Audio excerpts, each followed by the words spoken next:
पाकिस्तान के सियासी मंजरनामे पर जनूबी पंजाब से ताल्लुक रखने वाले सियासतदानों के नुकूश बहुत गहरे हैं। इस इलाके से वज़राए आज़म, वज़राए आला, गवर्नर्स और सदर मुमलकत तक के ओहदेदारों का ताल्लुक रहा है। तकरीबन एक दहाई से जनूबी पंजाब को सूबा बनाने की आवाजें उठने लगी हैं और इनकी गूंज पार्लियामेंट में भी सुनी जाती रही है। जनूबी पंजाब को अलग सूबा बनाने का वादा भी किया गया, लेकिन अभी तक जनूबी पंजाब अलग सूबा नहीं बन सका। बुनियादी मकसद ये है कि इस इलाके का जो दरीना मुतालबा है एक अलहदा सूबे का, वो पाया तकमील को पहुंचे। टॉक शोज पाकिस्तान जनूबी पंजाब की सियासी तारीख और सूबे की सियासत के हवाले से मुमताज दानिश्वर और सहाफ़ी हैदर जावेद सैयद के साथ सिलसिलावार गुफ्तगू की छठी किस्त पेश कर रहा है।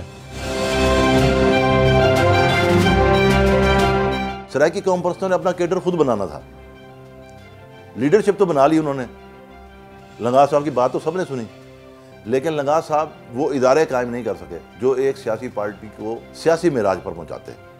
तो आज भी सराइकी पार्टियों को ये सोचना होगा कि क्या उन्होंने पार्टियों के अंदर इदारे बनाए हैं, उन्होंने हर साल कितने नए कारकुन वो पैदा करते हैं। क्या सराइकी सूबा जो है वो 9 नंबर चुंगी पर 20 आदमी या 200 आदमी जो है वो चौक-नमा शहर पर इकट्ठे होकर और बैनर लेकर खड़े होकर सराइकी सूबा बन जाएगा। आम आदमी सराइकी सूबा चाहता है, फिर वो वोट पीपल पार्टी को या तहरीक इंसाफ को क्यों देता है? वो कौम परस्तों को वोट क्यों नहीं देता?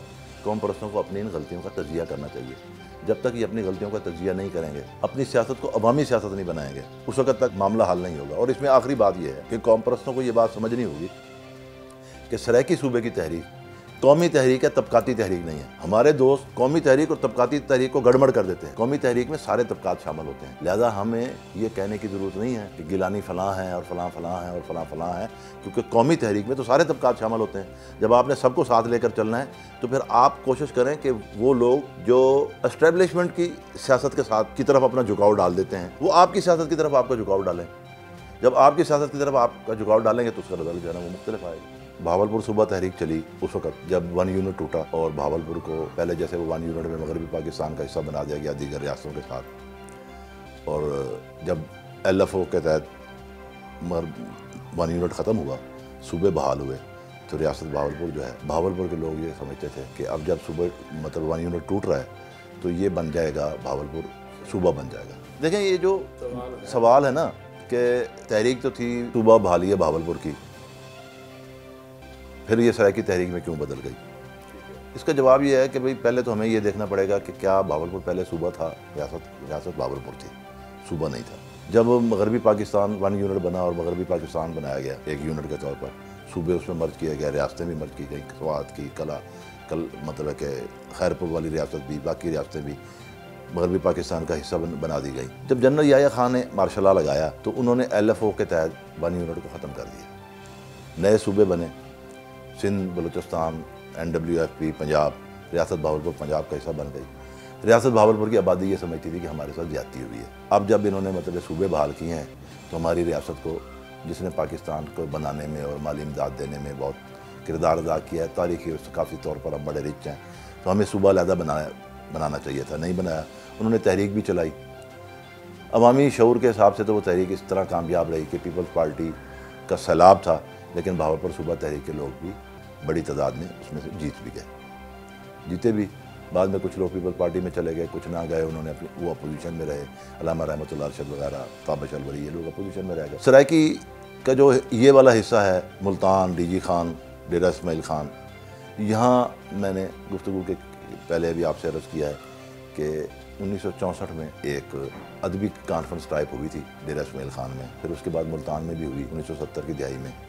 तो उस वक़्त भी ये कहा गया कि भाई हम अपनी ज़बान और कौम की बुनियाद पर अपने सूबे के लिए क्यों न जद्दोजहद करें। ये बात सबसे पहले डेरा इस्माइल खान से सामने आई, फिर इसने ट्रैवल किया, बात आगे बढ़ती चली गई। एक स्टेज आई जब भावलपुर सूबा तहरीक के हामी रियाज हाशमी एडवोकेट, सेठ उबैदुर रहमान और दूसरे बुजुर्ग, और इधर से ताज मोहम्मद लंगा, कारी नूरुल्लाह कुरैशी, शफी अख्तर साहब और दूसरे दोस्त बैठे मिलके कि क्यों ना हम सिर्फ रियासत भावलपुर को सूबा बनवाने की तहरीक चलाने की बजाय और उसको सपोर्ट करें, हम ऐसा क्यों ना करें कि हम कौमी बुनियाद पर सूबा मांगें। ये मुज़ाकरात 2-3 नशिस्तों में कामयाब हुए और रियासत वो जो सूबा तहरीक थी تحریک بحالی بھاولپور صوبہ، اس کو ضم کر دیا گیا سرائکی صوبہ محاذ میں۔ سرائکی صوبہ محاذ کے نام سے تنظیم بنی، طاہر لنگا صاحب اس کے صدر بنے، اور یہ 1980 کی دہائی کے اوائل کی بات ہے، سرائکی صوبہ محاذ بنا۔ سرائکی صوبہ محاذ کی سب سے بڑی جو خوبصورتی تھی وہ یہ تھی کہ اس میں جماعت اسلامی تک کے لوگ شامل تھے۔ اس کی مرکزی مجلس عاملہ میں راجن پور سے جماعت اسلامی کے صاحب تھے، چودھری عبدالمجید غالباً ان کا نام تھا، وکیل تھے، وہ مرکزی کمیٹی کے ممبر بھی تھے۔ طے یہ ہوا کہ رہیں گے اپنی اپنی جماعت میں، لیکن صوبہ ہم سب کو چاہیے، ہم سب یہ سمجھتے ہیں کہ صوبہ بننا چاہیے، لہٰذا ہم صوبے کی تحریک میں اس پلیٹ فارم سے مل کر کام کریں گے۔ تو سرائکی صوبہ محاذ بن گیا۔ سرائکی صوبہ محاذ نے سرائکی قومی شعور کی بنیاد پر بات کی، لیکن یہاں رک کر ہمیں یہ دیکھنا پڑے گا کہ کیا سرائکی صوبہ محاذ نے ہی سرائکی قومی شعور کی بنیاد پر بات کی تھی، یا سرائکی صوبہ محاذ کو سرائکی قومی شعور ورثے میں ملا۔ میری رائے یہ ہے بطور طالب علم کے، تاریخ کے طالب علم کے، کہ سرائکی صوبہ محاذ کو یا بھاولپور صوبہ محاذ کو سرائکی صوبہ محاذ کے منزل تک لانے کے لیے سرائکی لوگ سانجھ نے بنیادی کردار ادا کیا۔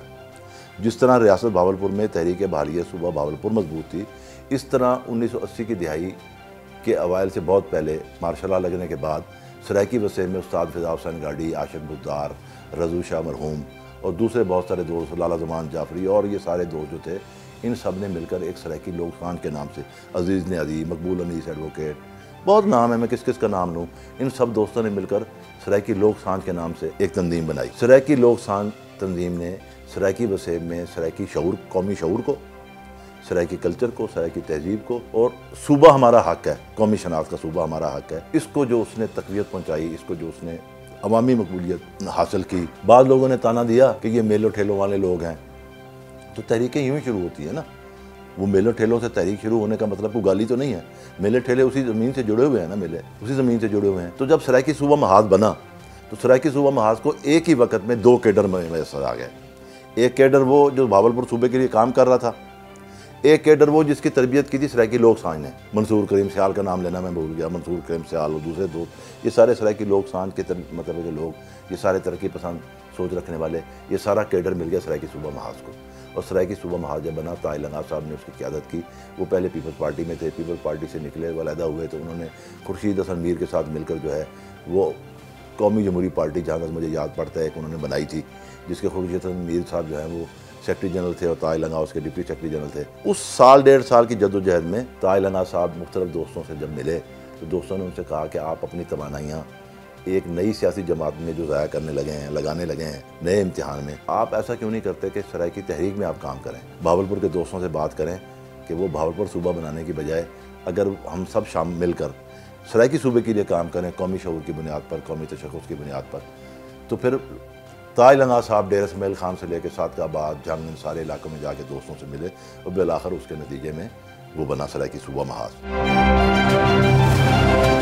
سرائکی صوبہ محاذ کی مقبولیت اپنے عروج پر تھی کہ سرائکی وسیم میں فرقہ وارانہ فسادات 1984 میں شروع ہو گئے، شیعہ دیوبندی فسادات جو ہے نا وہ شروع ہو گئے۔ اس فسادات کی وجہ سے سرائکی تحریک کو بہت نقصان پہنچا، کیونکہ جہاں بھی غربت ہوگی، مایوسیاں ہوں گی، محرومیاں ہوں گی، وہاں فرقہ وارانہ عصبیت کا سودا زیادہ آسانی سے بکتا ہے۔